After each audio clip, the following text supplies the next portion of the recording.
De'Aaron Fox responded when they were down 113-110 and scored 7 straight points, including a big three-pointer at the end of the shot clock.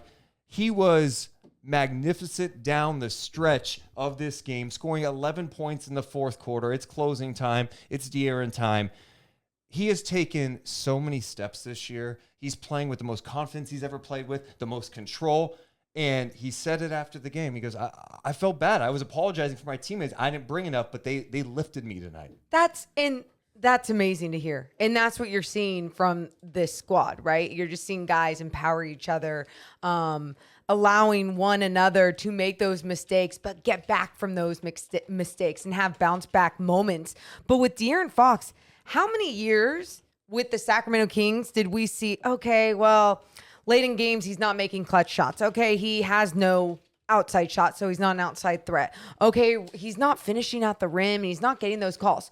All these things that we kept seeing and he's not getting down in a stance on the defensive end.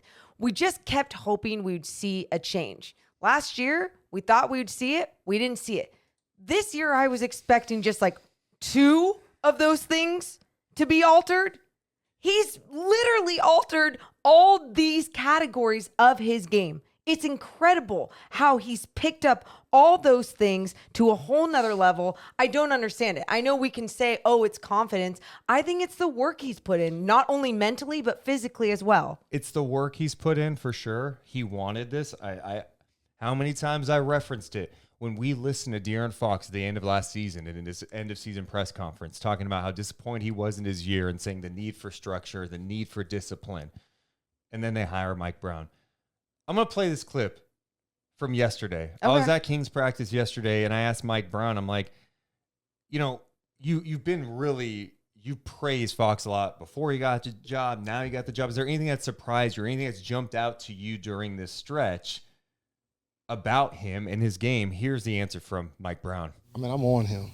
I'm stomping my feet sometimes and yelling, and I'm going right at him at timeouts, and he doesn't waver. I'm extremely impressed with that. He looks me dead in the eye, and then 99% of the time he goes and responds the right way.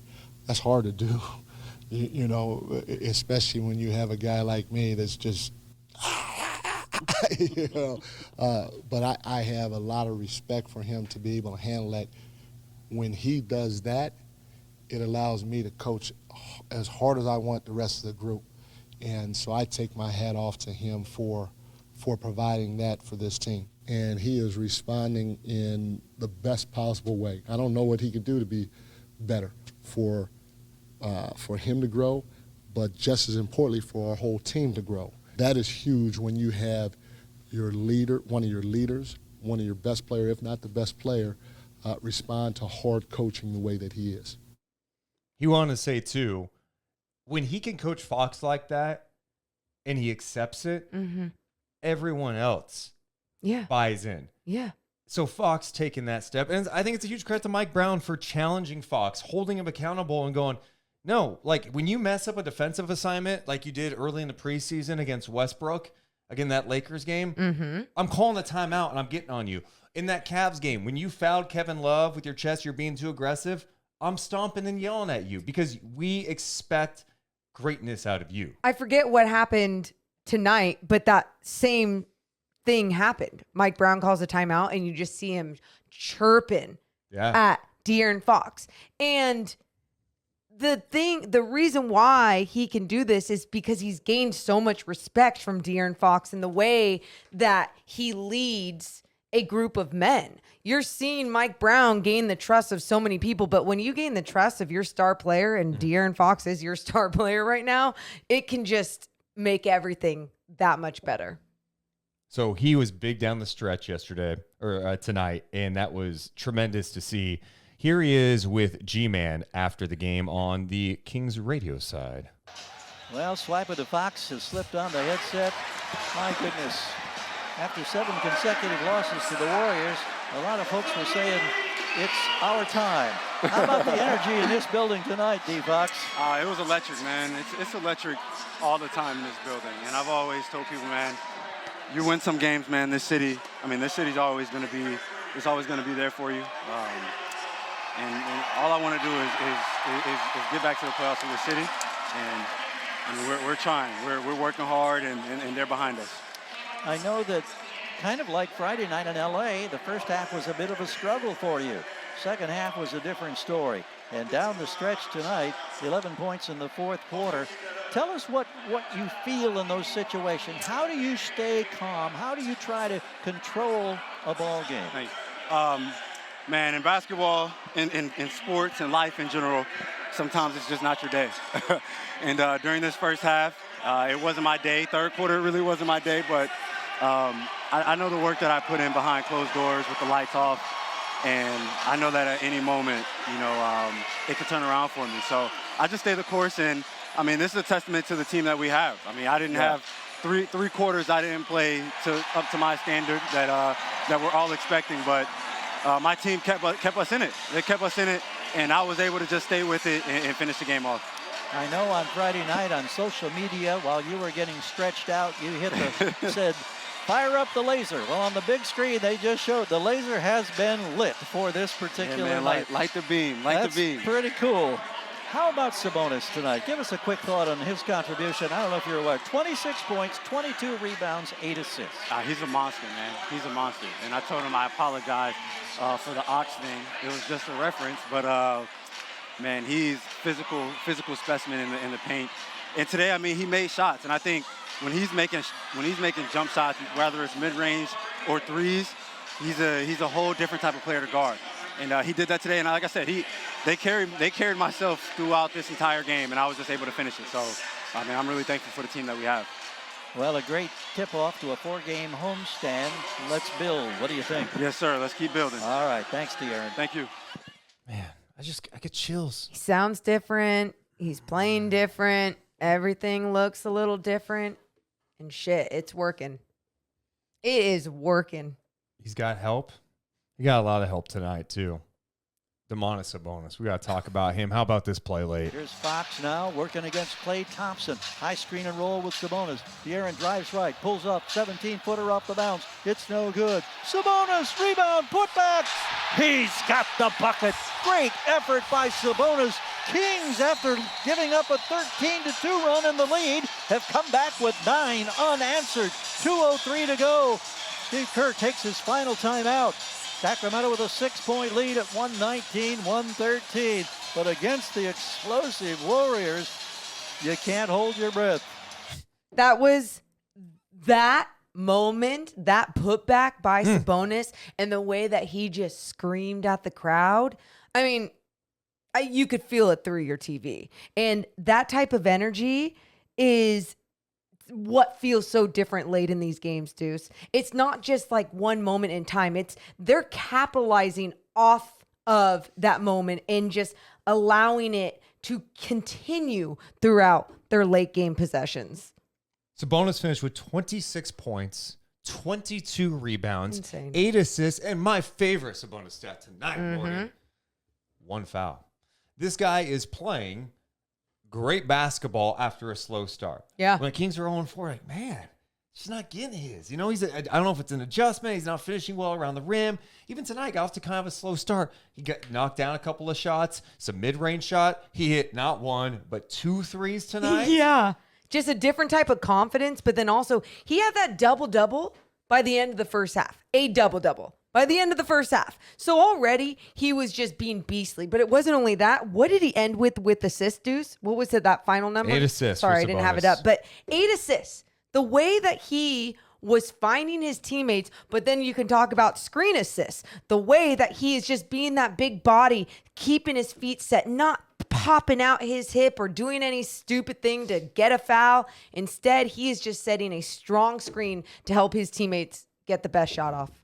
Tonight, 31 assists. They move the ball. They try to get great shots. It's not perfect all the time. And there was a stretch in the fourth quarter where it looked like they got a little panicked. Yeah. There were some turnovers, some questionable decisions. but more times than not, they're playing the right way. They started off the game missing so many Yes. shots, right? They were just shooting so many outside shots, a lot of threes being missed. And then you started finally seeing them go, okay, we need to get more paint touches, especially on this Warrior squad. Like, they're capable of getting by some of these guys and getting into the paint and then making a move. And you saw so many things get a little bit more crafty, guys being a little bit more creative in their offensive games. And it just kept going from there. Once they started figuring it out, going, oh yeah, once we play like this, like a team, then things can happen. They didn't have many bench points in the first quarter. And then finally, you just saw guys like Chimeze Metu give that jolt of energy. You saw Davion Mitchell give that jolt of energy on the defensive end. We got to give some love to Davion Mitchell. I thought he came in and played physical against Curry. Curry got off to a nice start. And a credit to Brown's coaching staff.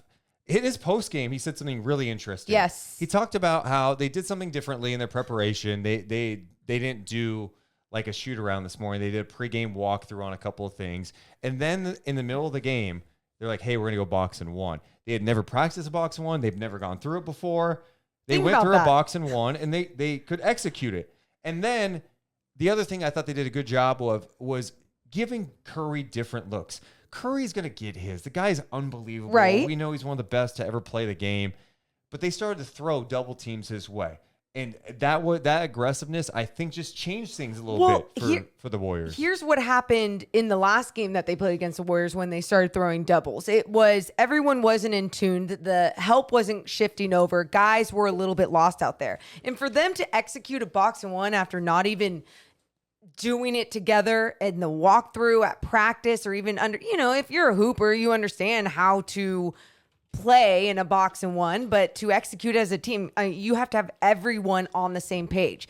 They just knew if they had the aggressive person on Steph Curry and dominated that they could execute the rest, because Steph Curry just did a fantastic job of splitting the hedges, and then he would understand when a double was being thrown or a blitz was being thrown at him, and he would make a very quick decision, whether it was with a pass or split it. However he needed to do things, he understands, sees it a step ahead before anyone else. But the Kings did a much better job of making those adjustments and making his life much harder. Yeah, they did a nice job in the second quarter to get back in the game. I mean, Golden State scores 39 in the first quarter. We mentioned Curry with the 13 points. It's like, all right, well, what's going to happen? You're shooting 37%. The shots aren't falling right now, but it seemed like they were getting some good looks. I thought Keegan Murray played a great game tonight. Bounce back. Back-to-back steals in the second quarter. Mm-hmm. One of them was a steal and a dunk for him.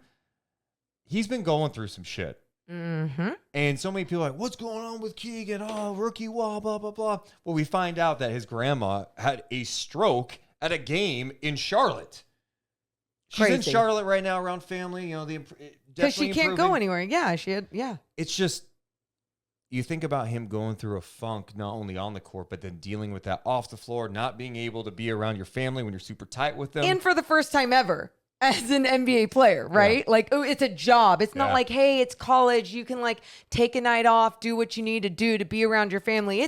It's your job. And the fact that he's fighting through this and battling through this mentally is just absolutely incredible. 21 points for him. He was 8 of 15, 5 of 9 from 3. He had 1 3 just coming off a curl super hard. Grabs that ball, launches it, buries it. His confidence was there. Mm-hmm. He was attacking. He just looked like himself again. Morgan, tell me why you think this team is different.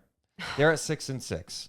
I know why. And I mean, we've discussed why. And what makes this team different than even, last year? They were 5-4 to start. So I said this to you when the Kings were 0-4. I said this to you, and I felt the same way even after those losses. I said, Mike Brown is the answer to all of the problems.